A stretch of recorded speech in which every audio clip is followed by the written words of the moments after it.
Good morning, ladies. My name is Paula Dunn, and welcome to the Limited Edition Leadership channel. I would love to introduce you to the fantastic, fabulous JoBaldwinTrott. She's a personal brand expert, motivational speaker, and a best-selling author called Remote Working. She specifically helps leaders leverage their brand through the energy of showing up. So, welcome, Jo. Oh, thank you, Paula. Nice to be here. Fantastic, thank you. So, Jo, in a world of fake news, fake lives and fake boobs, a world where keeping up with the Kardashians is the norm, how can teenage girls show up and be their authentic selves when society tells them otherwise? Ignore society is quite simply put what we need to do, but I know that's not that easy. So what we need to bear in mind with the Kardashians is that actually, as much as they get a lot of criticism for various reasons, and they kind of are picked out, I suppose, and picked on for being so visible in all ways. Do you know, I'd like to sort of throw it back really and say the thing that the Kardashians do very well, and the thing that actually we need to be taking from people like the Kardashians, is that they are completely true to their personal brand. And it shows. That's why they've got so many followers, because what they do is actually really congruent for them and what they believe in. Underpinning everything they do, there's one core message that comes out in everything, and it's family. Family values, family matters. So as much as we can all sit there and go, oh, they did that and they did this, and oh God, did you see what one of them was wearing? Do you know what? Does it really matter? Because actually, I think what they've done, if we can see it a step deeper, what they do is they are raising the profile and the value of really caring about each other in a family unit. And the thing why people really believe in them, the reason why we all go, wow, we all kind of buy into it, is because they're so true to themselves. And that's what we all need to be doing. That's what every teenage girl on this planet needs to be doing, is actually saying, the Kardashians have been successful by being authentically themselves and individually and differently themselves and expressing that. And that's what every teenage girl needs to do. Rather than trying to replicate, they need to replicate the look and the lifestyle. They need to replicate the model. And the model is, who are you? What matters for you within? What does that look like? How can I express that in what I wear? And then how can I convey that in what I say? And when we start doing that, and everyone on this planet has a personal brand that they should be proud of and want to scream for the rooftops. And when we start doing that, we can all be like a Kardashian, but we'll just be differently doing it. And we can all do that, but in a different kind of look, without wearing the same clothes, without doing the same makeup. We make it our mold of personal brand, not the same as theirs. No, that's a really great point there, Jo. One thing that I always convey with the clients and people that I work with is that regardless of what I wear, whether I'm wearing my t-shirt or my pajamas at home relaxing on the couch, or I'm wearing a full-on suit while I'm presenting in a corporate setting, I'm still me. So you can have the same type of conversation with me regardless of whether I'm wearing makeup or no makeup. And for me, that's what's important. That's what counts. And for me, I don't feel that what I wear determines my I guess my identity, if that makes sense. But then having said that, as I was growing up when I was younger, because I was born with a birth defect, for me, looks were pretty challenging to be on brand. But I guess for some girls, like there's two sort of camps. You're either kind of like going towards the visual aspect and wrapping your identity around your looks, or it could be more of an academic focus. And that's what I had. I had more of the academic focus where I wrapped my identity around that. But I think the key point is that that girls should try and wrap their identity around several different factors, not just one and not something else. Because if that goes down, so for example, for looks wise, I mean, thanks for cosmetic surgery and Botox and all of that. Thank you, Allergan. That eventually our looks will go. So it's like a matter of what will happen then in terms of our confidence as women. So yeah. Well, and so I don't believe our looks go. I think we just look differently. And I've not resorted to anything yet. I just try and do a lot of exercise. I drink a lot of water, but I think actually it's really interesting what you say. And it's been proven, and the science exists that actually that kind of conveys what we wear really does matter. But it matters it's like what we wear is like the pivotal point of how people see us and how we see ourselves. It's like that meeting point. So actually what we can do, and I would argue, Paula, in a way, and I mean this with the biggest heart, that everything you wear going out into the corporate world, it still tells people a message about you. Because you have chosen those items, you've chosen the color combinations, you've chosen the style. What is important to do is allow all of that when you're corporate presenting and when you're on, doing videos, is to make that all authentically you. Because that's what creates what I call the congruence of showing up. And people want to believe you. Like I used to do. I used to wear kind of all the wrong colors, all the wrong clothes. I was 9 years as a police officer in uniform. I felt ridiculous in it because I didn't actually like the authority that it portrayed in the end. The police that I was working with, I didn't believe in, because the values that were within the place where I worked were skewed. Yeah. And it was a very tough time for women police officers at that time. It's got better. But I felt false. And so therefore, when I worked and I communicated and everything I did, I felt like I was in something I didn't want to be in.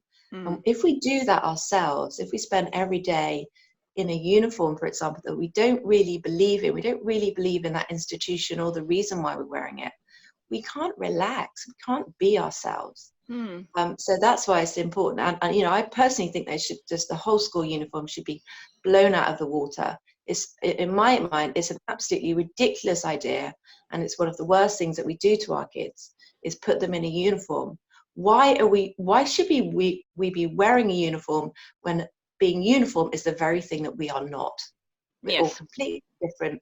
We all look differently. We sound differently. We feel differently. We come from different backgrounds, and yet we get put in this facade of X, Y, Z, exactly like each other, like the Minions, Yes. And it really, I just think when we start doing that as children, and who knows what will come out of this coronavirus situation. One of my values would be is that actually we realize that we don't need to get our kids to wear exactly the same thing to school to be impacted effective. Yeah, that's a really good point, because like I look at it in both ways. I think sort of, in a sense that maybe uniformity or wearing a uniform like everyone else could basically feel like that you are in alignment with the brand, with the company brand, with the school brand, which means that you've got to behave and act in a certain way, and they've got certain ethos in the school that the kids need to abide by, which is, I guess, fair enough, and essentially can prepare them for later in life when they have to follow rules and regulations in corporate, in jobs and so forth.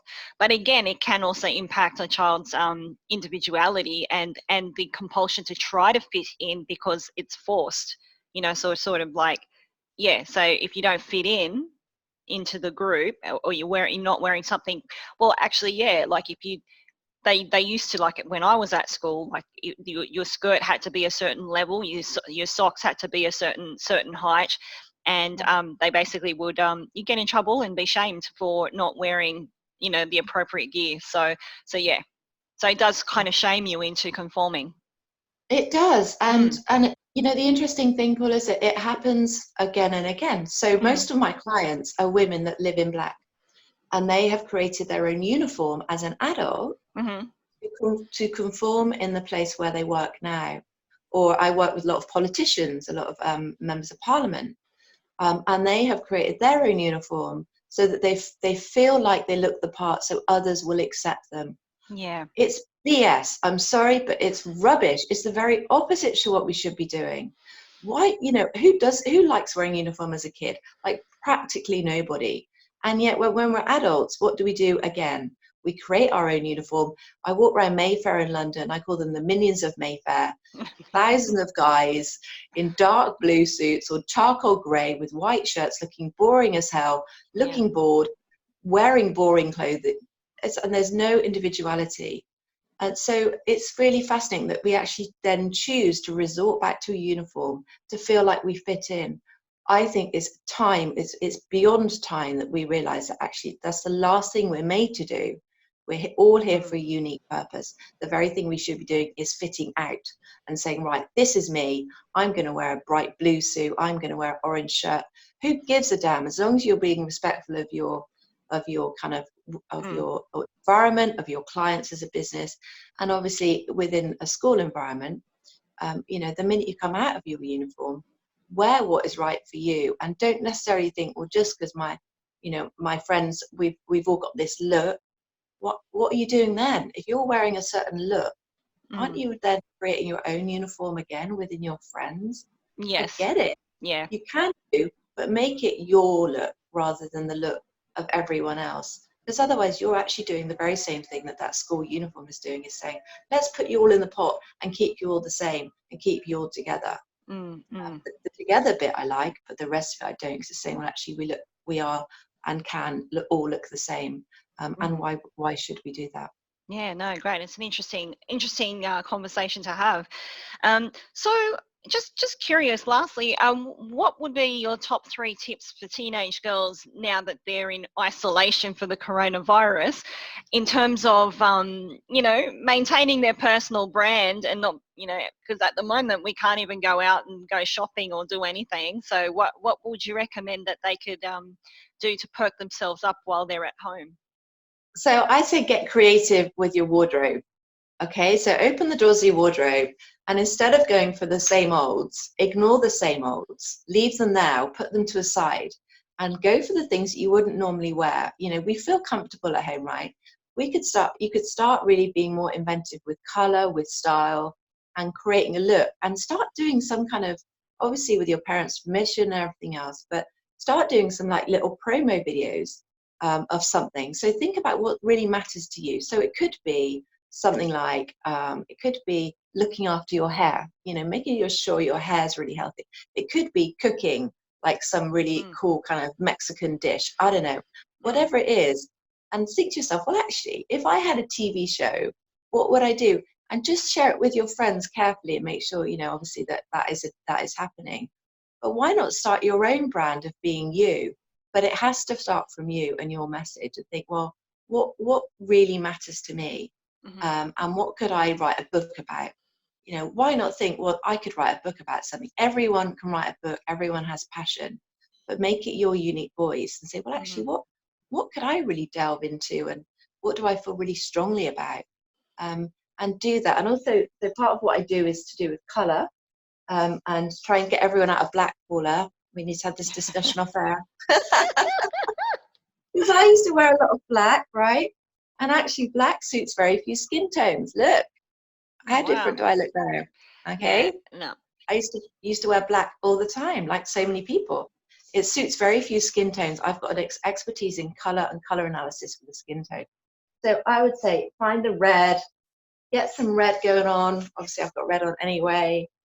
Get some green, and just play up your outfits and just have a look and see what colors really work for you. And put them up to your chin. So what we do with clothes is we go, oh, that looks okay, yeah, that looks nice. When you start putting different colors up under your skin, you'll start to see that some colors work better and not others. And the very, very easy check, to be honest, is to look through. Let me just grab my look through white and cream. So everyone can either wear white or cream. And then if white suits you better than cream, you are a cool and not a warm, by the way. So you can do this at home, because everyone will have something that's white or cream. So this is my white, right? Oh, yeah. And when I put cream on, I just look ridiculous. And you can Google this, if you can search this after. But if cream suits you better, you're a warm, and you should wear warm colors, more warm colors. If you're a cool like me, you should wear cool colors. And you can do that. You can look at this online at home, Yeah. okay, and white. So so I wear cool colors. Yes. I can leave it at that. Let me just show you quickly this thing. But this is the color system basically. Okay. It's like going to Bunnings. It's like going to get a paint. No, it's awesome. Well, it was designed by a painter. But that's something you could have fun with. You could do it with your friends, like an online session, and go, what do we think we are, warm or cool? Because, you know, I used to wear black. I used to just wear just a little bit of white. I never used to wear color. Would never have worn red. Oh my God. I was horrified by people that wore, you know, never thought I could ever wear red. But you can wear all the rainbows, all the colors in the rainbow. Find out if you're warm or cool. Obviously, I can do online sessions with people now, which I did it with Andrew Priestley the other day. It was great. brilliant. Super brilliant, getting him out of his grey stuff. But Yeah. anyway, that's something you could do, and just be really expressive, guys. Just like think about what's passionate for you, and use the time creatively, and have real fun with it. Well, look, thank you, Jo. I really liked the palette of cool colours there. I can really feel an online workshop coming on for teenage girls very soon from you. So, look, I'd love to personally thank you for today. And so, if people were wanting to find you, how would they find you? Yep. So if they go to all my social media, Instagram, JoBaldwinTrott. That's the best place to start. Or my website is JoBaldwinTrott.com. There's only one of me in the world because of thanks to my divorce. So very easy to find. So go there and then kind of get in touch if you want to. I've got loads of videos on YouTube. So I interviewed you yesterday, Paula, didn't I, for my Amijo show. So please go there because I've got some seriously fun videos. It's called The Amijo Show, AMIJO. And there's some fun videos how I've interviewed some great people during this virus. They've got some great pieces of advice like you did yesterday. No, fantastic. And the book I can see on your on the side there, remote working, is that a good read for teenage girls as well? Yeah, definitely. Because you know this is the time for you to get creative. Everyone could be entrepreneurial, and that's got some great tips for creating a business. And my next book, I'm really even more excited about, to be honest, and that's about women leading. And so I really want to, give something right now that's really needed, and it's not just going to be written by women, but also by men, about how women can lead better. So look out for that because that's really exciting. Yeah, no, I look forward to reading that because I do have some opinions about how women or how young girls should start thinking a bit more like men or like boys and having that certain mindset. Not so, yeah, quite controversial, but I think it's that's where I got a lot of my role models from in terms And of that's leadership. what we need. We need that, Paula, because what we're doing right now is not working.